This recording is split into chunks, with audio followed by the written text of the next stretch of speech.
Hello दोस्तों, स्वागत है हमारे नए वीडियो में। आज की वीडियो में हम लोग जिस मूवी को एक्सप्लेन करने वाले हैं ये एक रोमांटिक ड्रामा मूवी है और इस मूवी का नाम है नताशा, जिसे 2015 में रिलीज किया गया था।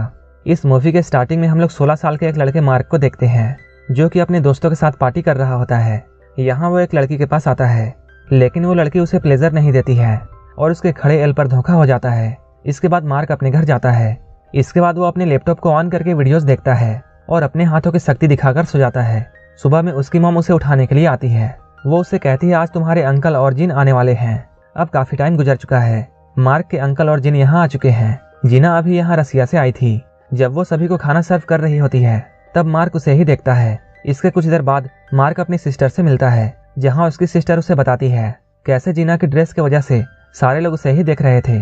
तभी इनकी मॉम यहाँ आती है और वो इन लोगों से कहती है ये तो रसिया का फैशन है और हम लोगों को उसे उसके कपड़ों से जज नहीं करना चाहिए। जीना की पहले भी एक शादी हो चुकी थी जिससे उसे एक बेटी है और उसका नाम नताशा है। नताशा को लाने के लिए उसकी माँ जीना उसके पास जाती है।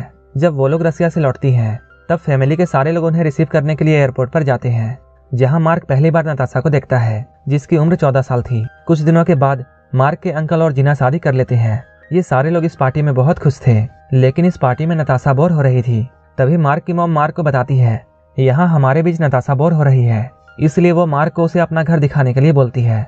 इसके बाद मार्क नताशा को अपना घर दिखाने के लिए ले जाता है। इसके बाद वो उसे अपने कमरे में लेकर जाता है। नताशा मार्क से पूछती है तुम यहाँ क्या क्या करते हो। मार्क उससे बोलता है मैं ज्यादातर अपने रूम में टीवी देखता हूँ। तब नताशा उससे पूछती है क्या तुमने यहाँ किसी लड़की के साथ मेकआउट नहीं किया है। ये सुनकर मार्क चौंक जाता है। वो नताशा से बोलता है तुम तो सिर्फ 14 साल की हो और तुम ऐसी बातें कैसे कर सकती हो। नताशा उससे बोलती है मैं बहुत सारे आदमियों के साथ ऐसा कर चुकी हूँ और अगर तुम चाहते हो तब मैं तुम्हारे साथ भी वैसा कर सकती हूँ। ये सुनकर मार्क उससे कहता है मेरे अंकल ने तुम्हारी मॉम से शादी कर ली है और इस वजह से हम लोग कजन हुए। ये सुनकर नताशा उससे बोलती है मैं अपने मॉम से बहुत नफरत करती हूँ और उनका कई मर्दों के साथ अफेयर रह चुका है और ये सब उसने अपनी आंखों से देखा है। ये सुनकर मार्क चुप हो जाता है। रात में मार्क की मॉम उससे बोलती है नताशा पहली बार इस देश में आई है और तुम्हें ही उसका ख्याल रखना होगा, तुम्हें उसके साथ समय बिताना होगा क्योंकि अभी यहाँ उसका कोई भी दोस्त नहीं है। मार्क अपनी मॉम की बातों को सुन रहा था, लेकिन सिर्फ वही जानता था कि नताशा कैसी लड़की है। अगले दिन मार्क नताशा के घर पर जाता है। यहाँ जीना उसे बताती है नताशा को अकेले रहना पसंद है, वो काफी अलग है और अगर वो कभी तुमसे गुस्सा हो जाए तब तुम बुरा मत मानना। इसके बाद नताशा की मॉम उसे बाहर बुलाती है, लेकिन उन दोनों के बीच में कुछ बात को लेकर अनबन चल रही थी। इस वजह से नताशा बहुत गुस्सा थी और वो यहाँ से चली जाती है। इसके बाद मार्क भी उसके पीछे पीछे आता है। उससे मिलकर मार्क पूछता है आखिर बात क्या है। नताशा उससे बोलती है वो अपनी मॉम की शक्ल भी नहीं देखना चाहती है। मेरी मॉम मुझे यहाँ लेकर आई है और तभी से मेरी लाइफ बिल्कुल बोरिंग हो चुकी है। इसके बाद मार्क उसे अपने दोस्त रूफर के पास लेकर जाता है, जहाँ नताशा रूफर से मिलती है। इसके बाद नताशा मार्क से रूफर के बारे में पूछती है। मार्क उसे बताता है उसके पेरेंट्स का डिवोर्स हो चुका है और रूफर यहाँ अकेला रहता है। इसके बाद ये लोग साथ में लंच करते हैं। ये लोग काफी वक्त साथ में गुजारते हैं। इसके बाद जाते हुए नताशा उससे बोलती है कल मैं तुम्हारे घर पर आऊंगी। जब अगले दिन मार्क पढ़ रहा होता है तब नताशा उससे मिलने के लिए आती है। यहाँ ये लोग एक दूसरे के साथ बातें करते हैं। इसके बाद ये लोग साइकिल से बाहर घूमने के लिए जाते हैं। यहाँ मार्क अपने दोस्तों से मिलता है। तभी नताशा को यहाँ पता चलता है मार्क अपने दोस्तों के साथ गांजा पीता है। उसे ऐसा करते हुए नताशा देख लेती है और वो मार्क से पूछती है क्या वो भी स्मोक कर सकती है। अगले दिन जब नताशा मार्क के घर पर आती है तब मार्क उसे स्मोक करने के लिए देता है। इसके बाद वो मार्क से उसका लैपटॉप मांगती है। वो जैसे ही लैपटॉप ऑन करती है वहाँ उसे पोर्न मूवीज दिखती है जो कि मार्क ने देखकर ऐसे ही छोड़ दिया था। ये देखकर नताशा बहुत खुश होती है और वो लैपटॉप लेकर मार्क के पास आती है और वो उससे बोलती है मैं तुम्हें कुछ दिखाना चाहती हूँ। ये कहकर वो मार्क को अपने न्यूड फोटोज दिखाती है। साथ ही वो उससे ये कहती है वो भी इस तरह की वीडियोस बनाती है और वो यहाँ मार्क को सेड्यूस करने की कोशिश करती है और वो अपने कपड़े उतारने लगती है। इसके बाद मार्क भी अपने आप को कंट्रोल नहीं कर पाता है। इसके बाद ये लोग बैठकर वीडियोस देखते हैं। नताशा यहाँ मार्क को बताती है वो 12 साल की उम्र में ही ये सब करने लगी थी। वो ऐसा पैसों के लिए करती थी जिसके बारे में उसकी मॉम को पता चल गया था और उसकी मॉम उसके सारे पैसे लेना चाहती थी और यही वजह थी कि वो अपने मॉम से नफरत करती है। इसके बाद ये लोग हर रोज मिलते थे और ये लोग साथ मिलकर भयंकर घपाघप करते थे।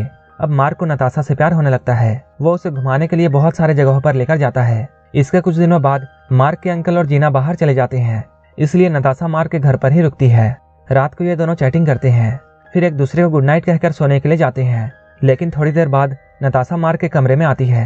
वो कहती है उसे नींद नहीं आ रही है, इसलिए वो लोग बाहर घूमने के लिए जाते हैं। यहाँ नताशा मार्क को ये बताती है कि उसे यहाँ बहुत अच्छा लगता है और वो मार्क से ये कहती है वो यहाँ सारी जिंदगी रहना चाहती है। मार्क उससे कहता है ये तुम्हारा ही घर है। नताशा मार्क से कहती है मेरी मॉम तुम्हारे अंकल को चीट कर रही है, अभी भी उनका किसी और के साथ अफेयर चल रहा है और मैंने ये बात तुम्हारे अंकल को बता दी है, लेकिन उन्होंने मेरी बात पर भरोसा नहीं किया और वो मुझे ही झूठा समझते हैं। कुछ दिनों बाद जीना और मार्क के अंकल वापस आते हैं। वो लोग नताशा को अपने साथ चलने के लिए कहते हैं, लेकिन नताशा उनके साथ जाना नहीं चाहती है। वो कहती है वो यहीं रहना चाहती है। तब उसकी मॉम गुस्सा होती है और उससे वो बोलती है मुझे पता है तुम यहाँ क्यों रहना चाहती हो और मुझे ये सब पता है कि तुम मार्क के साथ क्या करती हो। इस बात पर नताशा बहुत गुस्सा हो जाती है और वो जीना पर हमला कर देती है। मार्क के डैड उन्हें ऐसा करने से रोकते हैं। इसके बाद नताशा की मॉम उसे जबरदस्ती अपने साथ ले जाती है। अगले दिन मार्क नताशा के घर पर जाता है। यहाँ आकर वो जीना से सॉरी कहता है। जीना उससे बोलती है इसमें तुम्हारी कोई गलती नहीं है। यहाँ वो नताशा की बुराई करती है और कहती है वो एक बहुत बिगड़ी हुई लड़की है, उसके कई बड़े बड़े मर्दों के साथ अफेयर रह चुके हैं, लेकिन तुम तो अभी बच्चे हो। ये कहकर वो मार्क को यहाँ से जाने के लिए बोलती है। जीना यहाँ मार्क को नताशा से मिलने नहीं देती है। उसी रात नताशा अपना सारा सामान लेकर मार्क के घर पर जाती है, जहाँ वो मार्क को बताती है वो फ्लोरिडा जा रही है। वो उससे पूछती है क्या वो भी उसके साथ आना चाहेगा। ये कहते हुए वो उसे बताती है मेरी मॉम और तुम्हारे अंकल का डिवोर्स हो चुका है और ये सब मेरी वजह से ही हुआ है, क्योंकि मैं तुम्हारे अंकल के साथ सोई थी ताकि उन दोनों का रिश्ता खराब हो जाए, क्योंकि मैं ऐसा नहीं चाहती थी कि मेरी मॉम तुम्हारे अंकल की जिंदगी बर्बाद कर दे। उस रात नताशा मार्क के घर पर ही रुकती है। जब सुबह होती है तब मार्क अपने बचाए हुए कुछ पैसे उसे देता है ताकि उसकी थोड़ी हेल्प हो जाए। इसके बाद जैसे ही सुबह होती है नताशा अपना सारा सामान लेकर यहाँ से चली जाती है। यहाँ मार्क के फैमिली वाले ये सोचकर बहुत परेशान थे कि मार्क के अंकल ने इतनी जल्दी अपनी शादी क्यों तोड़ दी, क्योंकि मार्क के अलावा यहाँ किसी को भी पता नहीं था कि इसके पीछे की वजह क्या है। मार्क इन्हें कुछ भी नहीं बताता है। वहीं मार्क का दोस्त रूफर उसे बार बार कॉल कर रहा था, लेकिन मार्क उसका कॉल नहीं उठा रहा था। कुछ दिनों बाद जब मार्क रूफर के घर में जाता है तब वो नताशा को यहाँ देखता है। तब रूफर उससे ये बोलता है मैं यही बात तुम्हें बताने के लिए बार बार तुम्हें कॉल कर रहा था, लेकिन तुम मेरा कॉल रिसीव नहीं कर रहे थे। रूफर मार्क से ये बोलता है नताशा यहाँ मेरे साथ सेफ रहेगी। तभी वहाँ नताशा आती है और वो मार्क की तरफ गुस्से से देख रही होती है। इसके बाद मार्क भी बहुत गुस्सा हो जाता है। वो यहाँ बहुत उदास था क्योंकि वो नताशा से प्यार करता था, लेकिन उसने उसे धोखा दे दिया और ये मूवी यहीं पर खत्म हो जाती है। अगर आपको ये मूवी अच्छी लगी हो तो एक लाइक जरूर कर देना और ऐसे ही मूवीज के लिए मेरे चैनल को जरूर सब्सक्राइब कर लेना। तो मिलते हैं हमारे नेक्स्ट वीडियो में।